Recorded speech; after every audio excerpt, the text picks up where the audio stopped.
Get your energy drinks, get your popcorn, get whatever you want, and get ready for a good night of fights on Saturday.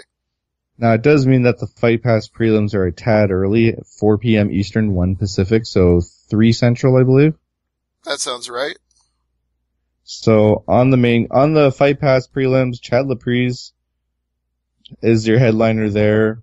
Laprise is a good name too, but that's a Fight Pass fighter right there because he needs some more seasoning. Like I think a victory here, a dominant win here would put him on an undercard, or depending on the opponent, you can make the argument to put him on the main card of a show. But this is someone where they need to put more Canadians on the card because it's in Vancouver and it's a good spot for him. Chad Laprise is your favorite at -300. Thibaut Gauthier is +250. Now, we look at Alex Ricci against Jeremy Kennedy to kick off the prelims on Fox Sports 1, I believe. Right, yeah, the prelims are on FS1. So, Jeremy Kennedy, Alex Ricci, Shane Campbell, Felipe Silva, Enrique Barzola, Carl Bonchniak, and Smiling Sam Alvey against Kevin Casey is your main event for the Fox prelims on Fox Sports 1. I presume you would like me to actually break down the odds on these. I'm thinking the Sam Alvey fight, Kevin Casey, would be the one people want to hear.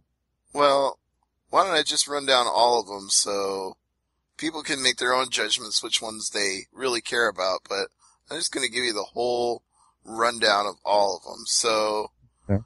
Starting with, who was first again? Remind me what the first one was. Jeremy Kennedy and Alex Ricci. Yeah, that's right. -155 for Kennedy, +135 for Ricci. And, all right. Shane Campbell and Felipe Silva's next, right? Yes. That's -125 for Campbell, +105 for Silva. And then Bonchniak and Barzola, right? Mm-hmm. -170 for Bonchniak and +150 for Barzola. And Smiling Sam Alvey and Kevin Casey. This one kind of surprises me just a little bit. It's -225 for Alvey and +185 for Casey. That does surprise me. That's one where I might want to bet the dog here. Yeah. At least we know that Casey will engage his opponent. That is very true. He's not afraid to mix it up. No. His last fight in Ottawa, his opponent did not want to fight, it looked like. No, not at all. But, yeah, I'm gonna go with Casey on the prelim main event there, but as you say, let's go to the main card.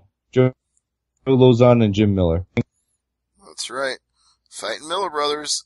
Jim Miller is still at it after all these years, but Lauzon is the favorite.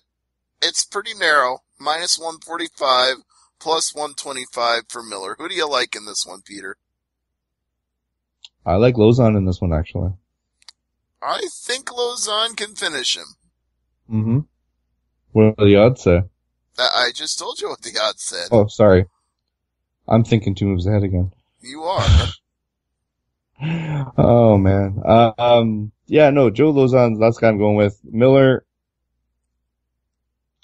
how do I say that? Like, Miller's not done yet. We might have written him off a little too soon. He did prove in the Takanori Gomi fight that there's still gas left in the tank. But that's only his second win in his last 6 fights. Do you think, I hate to say this because I like the guy, but do you think this is, I'm not saying we're writing him off like you said there, but if he loses here, what do you do with him? I guess he just becomes the guy who opens the show on Fight Pass. That's what you so do he's with a him. Fight Pass gatekeeper? If he loses to Lauzon, I think that's fair to say. That's sad. It's sad. I'm sorry to say that, but it's sad. I don't like seeing Jim Miller, a guy of that caliber, being relegated to a gatekeeper. I don't think he's ever going to move up to the top of the rankings again, though, so that's what you're left with. All right, well, Beck Rawlings and Paige Van Zandt. It's a very intriguing fight. The line on it right now has Paige as the favorite, -210 to +175. I've been watching both of these women now for a little bit, and Beck Rawlings even longer than Paige Van Zandt. And let me just say, back when she was Rowdy Beck Hyatt, you would never want to count her out of any fight ever. But now? Well, she is on a 2-fight win streak, but I guess it's a question of whether her time on Dancing with the Stars has been in any way a deficit for Paige Van Zandt. Do you think so? You're going to hate me for saying this. I think Paige Van Zandt dances her way to victory here. Well, I don't hate you for it because there's two things that I've seen that I like about Paige Van Zandt. And it's not her dancing, but her dancing does actually play a part in it. I think she's got great footwork, and I think she's a natural when it comes to taking a punch to give a punch.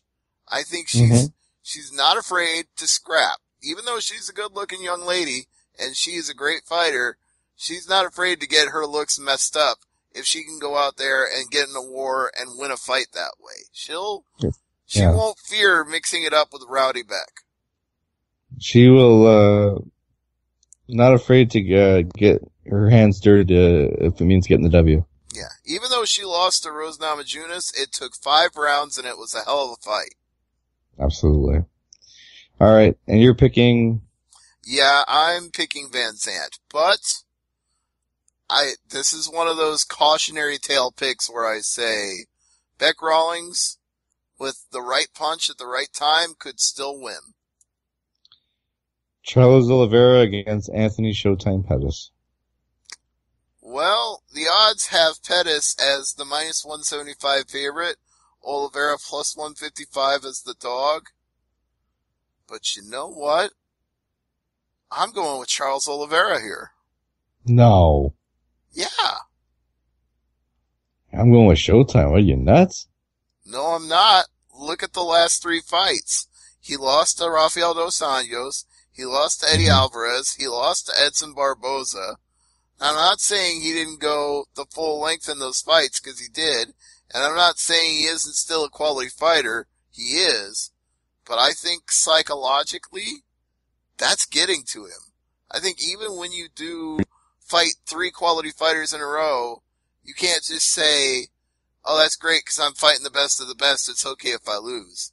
Because I honestly feel the same way about Georgi Karakanya going against Bubba Jenkins. I mean, yeah, he lost to Pat Kern and Daniel Feischl, and they're both great fighters, but that's still got to be taking a toll on him. Even if you can kind of pat yourself on the back and say, at least I fought tough guys, you're still losing.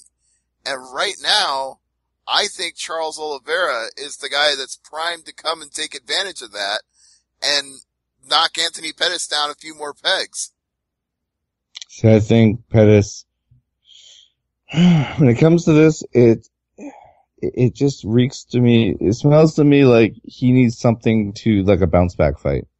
Now, I'm not saying Oliveira is like an opponent he can do the bounce back from, but you look at Pettis' last few fights, as you said, some quality names there. I mean, yeah, there was no shame losing to Dos Anjos. I mean, guy was at the time a beast. He still is a beast, but at the time he was like on top of his game. Now with Pettis, if he doesn't win this fight, I think that's when the questions start to sink in, but I think he is playing with house money in the point that if he wins here, he's back. If he loses, well, then he's got some questions asked, but he's not going to get cut over this. He could learn more from a loss here than a victory, but I think a victory here would do him a load of good as far as confidence is concerned. Well, I have this to say, and then I'll leave it alone and we can move on with the rest of the card. If Dubronx gets it to the ground, I think Pettis has a big problem on his hand. With 13 submissions. Yeah. Yeah, Dubronx is a beast if it goes to the mat. And some of those chokes, he's won 5 out of his last 6 fights, and 4 of those wins are by submission. And some of those chokes he's gotten in are pretty sick. And it's not just one choke. He's had the variety. He's like the hat trick of chokes. He's got the guillotine choke and the triangle choke and the anaconda choke. He can choke you any which way he wants. Well, he could also have you beat you by decision. He'd be a judge choke. Yeah, well, if that's a joke too, then you can count that as well. But I really like Charles Oliveira here. I think his star is on the rise, and I think Pettis is on the decline. I'm going to go out on a limb and say that right here and now. And if Showtime hears it, I'm sorry. I still like you, dude. I still think you're a great fighter, but you got some bad juju in your camp right now, and you got to figure out some way to fix that. And we're not talking vape pen. No. All right, let's move on to the main event. Carlos Condit, welcome back. He's fighting Damian Maia, a guy I would not want to face in my first fight back in a while, that's for sure. This is an absolute 100% coin flip. Mm-hmm. Minus 120 for Condit, but that is not much of a favorite. I'm going to say Maia. Oh, man, I don't want to do that. I know it's it's been a long layoff for Condit, and I know you're probably thinking that is a factor here. Mm-hmm. But how can it not be? How can it not be? I don't know. Okay, there's a lot of things going on here, and we're gonna have to address each and every one of them. So, one of them is that over his last 6 fights or so, Condit doesn't have the greatest record. I'll grant you that. But you were talking about the quality of Anthony Pettis' opponents. Now, let's talk about the quality of Carlos Condit's opponents. George St. Pierre, Johnny Hendricks, Tyrone Woodley, and Robbie Lawler. Can you pick 4 better guys in that weight class at welterweight to be beaten by? Can you pick 4 better than that? I'll take Murderer's Row for $200, Alex. Exactly. And then if you look at the fights he's won, it's also a murderer's row. Rory McDonald, Dan Hardy, Nick Diaz, Thiago Alves. He's beat quality fighters through and through. He barely won that fight against Rory. The referee saved that fight. You can say barely all you want, but a win is a win. Oh. Not going there again. All right, but I'm just saying, it showed the heart of a lion. This is why he's called the natural born killer, is Condit doesn't say die in a fight. He never quits. He never gives up. And that's the one thing I gotta say going into this fight with Maia, is Maia loves to take the heart out of people. He loves to break their will by taking them down and inching his way to submissions, and people know they can't do shit about it because Damian Maia is a genius on the ground. But I think Condit's mental game is stronger than that. I don't think Damian Maia can make his will break. I think he can take him down. I think he might even control him on the ground, but he's not going to break Condit, and Condit could find a way before the fight is over. If Condit wants to win this fight, he's got to do it in the first 2 rounds. Well, the best way to do it would be to keep it standing. But can you do that with Damian Maia? That is a tough challenge. And I say no, he can't. It's a coin flip fight for a reason, Peter. It's not as clear cut as you think. Do it. Do it. Damn it all to hell, but I'm picking Condit, because if I'm wrong, I'll be wrong. I'll go out on my sword and shield on this one, but I believe where there's a will, there's a way, and Condit has more will than most men put together. So you believe in the shield. I mean, you believe in falling on your sword here. If I'm wrong and Damian Maia wins, well, he's done more than just prove me wrong. He's proven he deserves a title shot.